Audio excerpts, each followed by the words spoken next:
Pemirsa, seorang balita di Kabupaten Seluma, Provinsi Bengkulu mengalami demam. Namun ironinya tidak hanya demam, balita ini juga dilaporkan mengeluarkan cacing dari mulut dan hidungnya saat menjalani perawatan intensif di rumah sakit. Ruang rawat inap Rumah Sakit Umum Daerah Tais, Kabupaten Seluma ini mendadak ramai oleh pengunjung. Warga dari berbagai kalangan penasaran setelah beredar kasus kesehatan seorang balita yang mengeluarkan cacing dari mulut dan hidungnya. Gadis kecil berusia 1 tahun 8 bulan, warga desa Sungai Petai, Kecamatan Talo Kecil, yang merupakan anak kedua pasangan Franky dan Yanti Hartuti ini, awalnya mengalami demam tinggi sehingga harus dirawat. Namun setelah dilakukan perawatan, tiba-tiba cacing keluar dari hidung dan mulut sehingga membuat panik orang tuanya. Meski demikian, saat ini kondisi anak tersebut sudah mulai membaik. Pihak Dinas Kesehatan Kabupaten Seluma mengatakan bahwa akan melakukan peninjauan ke rumah pasien untuk melihat keadaan, sekaligus memastikan apakah pelayanan kesehatan masyarakat dari puskesmas setempat telah berjalan dengan baik.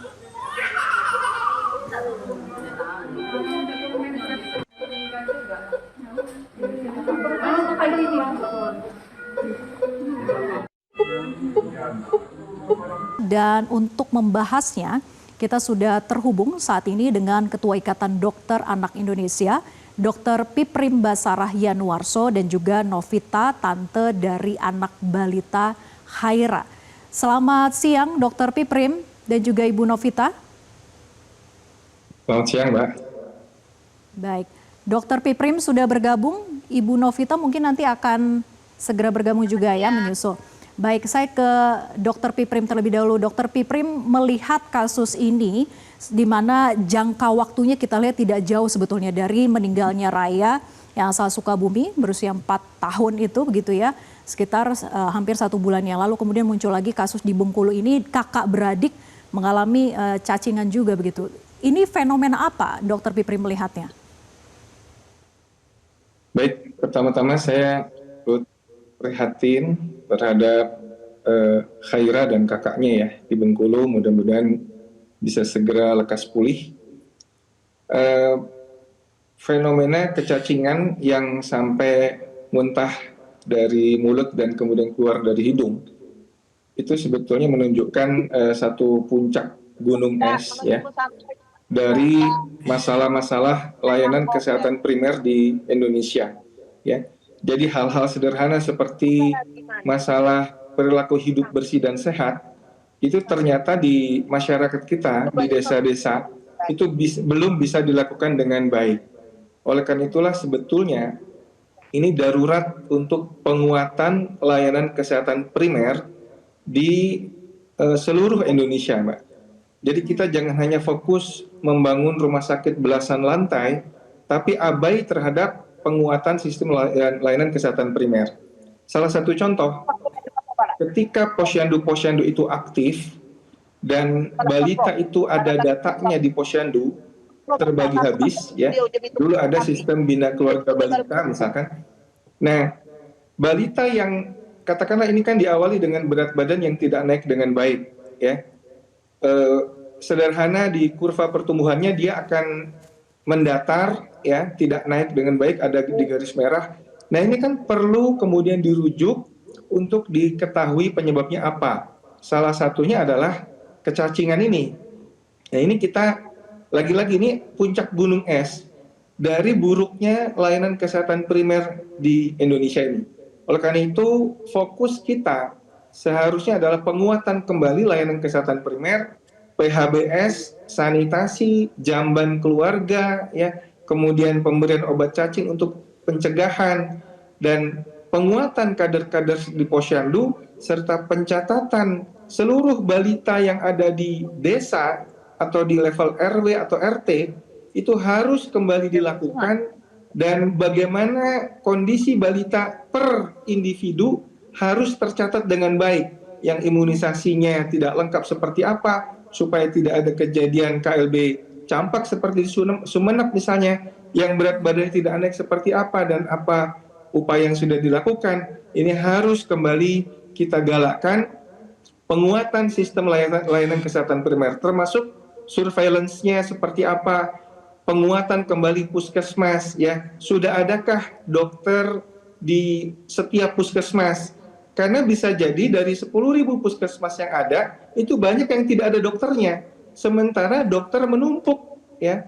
Ada 100.000 lebih dokter umum, dan itu seharusnya bisa didayagunakan untuk mendayagunakan puskesmas-puskesmas yang ada, dan dengan demikian layanan kesehatan primer kita menjadi berdaya dan kejadian-kejadian seperti ini tidak perlu terulang, ya. Nah, kemudian juga pelatihan tenaga kesehatan termasuk kader-kader posyandu, ya. Ini saya kira hal-hal yang sederhana tapi sangat basic dan sangat mendasar. Berdayakan kader-kader posyandu kita sebagaimana dahulu, ya. Bagaimana puskesmas itu akrab dengan kader-kader posyandu di tingkat desa. Ini saya kira hal-hal yang bisa dilakukan, Mbak, Ya, selain artinya ini bahwa peringatan serius pengobatan di layanan rumah sakit. kesehatan masyarakat kita masih sangat tidak optimal begitu ya, Dokter Piprim? Ya, ini kan puncak gunung es. Kalau ada seorang balita sampai muntah cacing keluar dari mulut dan dari hidung, itu kan artinya pelayanan kesehatan dasar di daerah itu buruk gitu. Karena cacingan ini kan penyakit sudah ratusan tahun. Jadi kita lihat puncak gunung esnya. Oleh karena itu mengatasinya harus dari basic. Perilaku hidup sehat, sanitasi, itu sesuatu yang fondasi yang harus diperbaiki di daerah itu. Baik, dan kita juga sudah terhubung dengan Ibu Novita, Tante Balita Haira dan juga kakaknya begitu ya. Kami tentunya turut prihatin Ibu Novita atas sakit yang saat ini sedang menimpa adik Haira dan juga kakaknya. Semoga segera diberikan kesembuhan. Nanti kita akan tanya lebih lanjut dengan Ibu Novita usai jeda, tetap bersama kami di Metro Siang.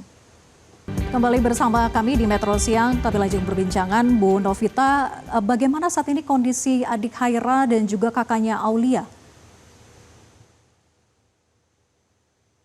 Oke, kalau untuk Aulia itu beda rumah sakit. Aulia itu di rumah sakit Umi. Jadi masih diperiksa, tapi pas di ronsen itu cacingnya itu sudah masuk ke dalam usus. Kalau adiknya itu baru di ronsen tapi belum bisa dioperasi. Jadi rencananya keduanya, yaitu Haira dan Aulia ini akan menjalani operasi. Iya, Mbak. Bagaimana saat ini, apakah masih mengalami demam, yang terakhir kan demam tinggi dan sebagainya. Apa keluhan yang saat ini dialami oleh kedua balita ini? Kalau saat ini tuh cuman sesak. Cuma sesak untuk Haira dan juga Aulia, sama-sama sesak nafas gitu ya? Iya. Baik, Ya. Bu Novita, sejak kapan sebetulnya mulai ada gejala ataupun juga adik Haira maupun Aulia ini mengeluarkan cacing dari bagian mulut ataupun hidung ini?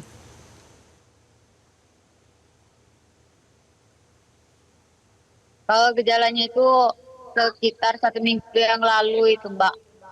Jadi anak itu panas, demam tinggi, batuk berdahak. Baru pas dibawa ke rumah sakit tuh, baru cacing tuh keluar dari hidung sama mulutnya. Jadi sebelum ke rumah sakit belum ada keluar cacing dari mulut ataupun hidung gitu ya. Justru saat di rumah sakit baru diketahui keluar cacing dan hidung dari dan cacing itu keluar dari mulut dan hidung begitu ya, Bu Novita. Iya, sebelumnya cuman batuk berdahak sama panas tinggi. Pas dibawa ke rumah sakit baru keluar cacing sama cacing dari mulut sama hidungnya baru keluar. Oke. Bu Novita, apakah Haira dan juga adik Aulia ini rutin sebetulnya dibawa ke posyandu atau imunisasi atau pemeriksaan di sekitar lingkungan tempat tinggal?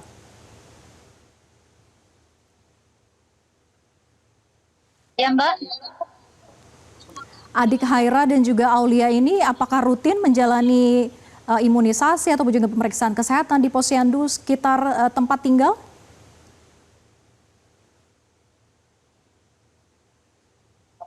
Kalau imunisasi itu mungkin kadang-kadang gitu, Mbak. Soalnya orang tuanya tuh kayak mana ya? Orang tuanya juga ada agak gangguan kayak itu nah.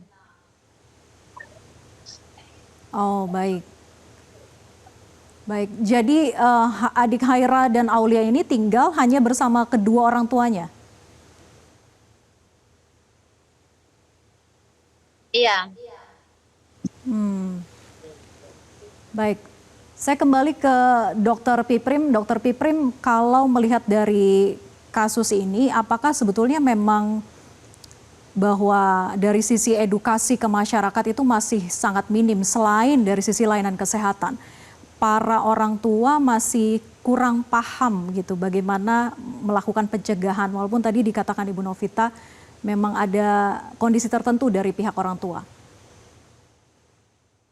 Iya, baik. Itulah memang penyakit cacing ini kan sudah 3.000 tahun ya.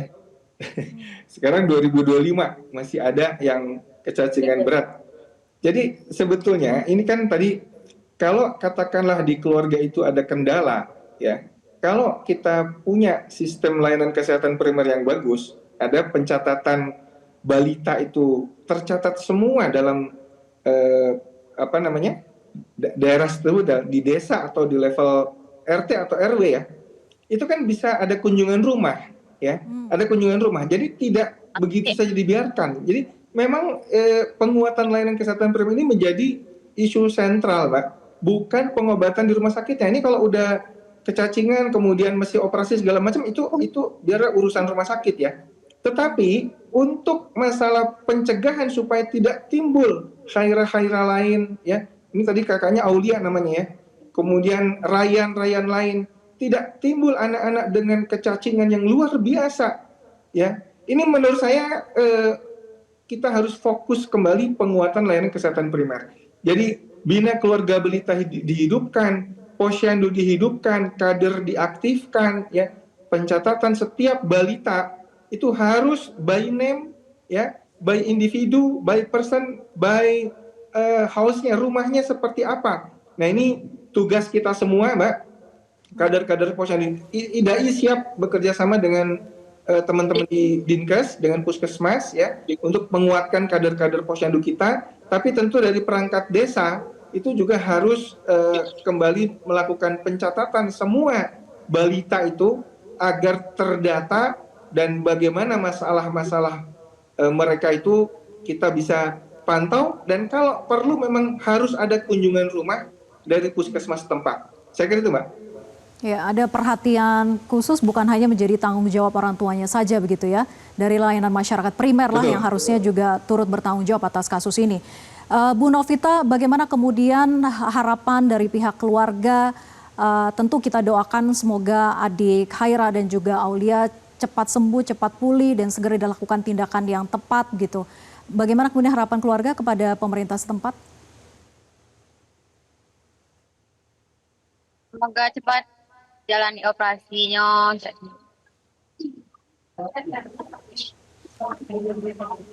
Semoga cepat balik aja, Mbak. Baik, tidak ada harapan khusus yang ingin disampaikan kepada pihak pemerintah?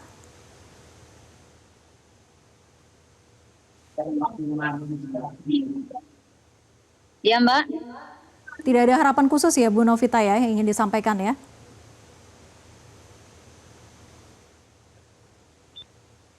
Baik. Oke, baik, saya ke Dokter Piprim lagi. Dokter, dari sisi medis sebetulnya kita juga ingin mengetahui bagaimana sih sebetulnya mekanisme cacing gelang itu bisa sampai keluar dari area bagian mulut dan juga hidung, Dok? Ya, baik. Jadi sebetulnya kan cacing gelang ini adalah parasit ya yang biasanya di saluran pencernaan anak-anak ya, manusia lah ya, terutama anak-anak yang terpapar telur cacing yang ada di lingkungan yang terkontaminasi tinja. Maka ini sanitasi sangat penting ya, jamban keluarga juga sangat penting seperti apa ya. Jadi telur cacing itu akan masuk melalui makanan atau air yang terkontaminasi, kemudian menetas di usus halus, keluar larva. Nah, setelah menetas, larva cacing gelang ini bergerak melalui dinding usus menuju pembuluh darah. Lalu dia mengalir ke hati, ke paru-paru, terus akhirnya sampai ke saluran pernapasan. Nah, di paru-paru larvanya berkembang, bisa menyebabkan iritasi dan peradangan, kemudian dikenal dengan perpindahan larva atau larva migrans. Kemudian kalau udah di paru-paru, kemudian naik ke tenggorokan, melalui trakea dan laring, bisa ketelan kembali, masuk ke pencernaan. Nah, disitulah kemudian dia berkembang biak, akhirnya bisa dimuntahkan dari mulut maupun keluar dari hidung. Jadi kalau infeksinya nggak berat, ini nggak mungkin cacing itu sampai keluar dari hidung dan mulut gitu loh. Ya, ini makanya saya bilang ini adalah puncak gunung es. Ayo kita sama-sama berantas akar masalahnya ya. Bukan sekedar ya udah operasi di rumah sakit keluarkan cacing, bukan itu masalahnya. Kita cari bagaimana sanitasi dan higiene PHBS jamban keluarga di daerah-daerah yang ada di Indonesia termasuk di daerah Bengkulu ini. Saya kira itu, Mbak. Ya, edukasi itu menjadi hal yang sangat krusial saat ini begitu ya Dokter Piprim, selain juga layanan kesehatan masyarakat primer tingkat pertama itu juga harus ditingkatkan, perlu perhatian khusus kepada masyarakat di sekitarnya. Terima kasih Dokter Piprim Basarah Yanuarso, Ketua IDAI, kemudian juga Tante dari Balita Haira dan juga Aulia Ibu Novita. Terima kasih sudah bergabung, semoga diberikan segera kesembuhan kepada adik Balita Haira dan juga Aulia. Terima kasih dan selamat siang. Jelajahi cara baru mendapatkan informasi. Download Metro TV Extend sekarang.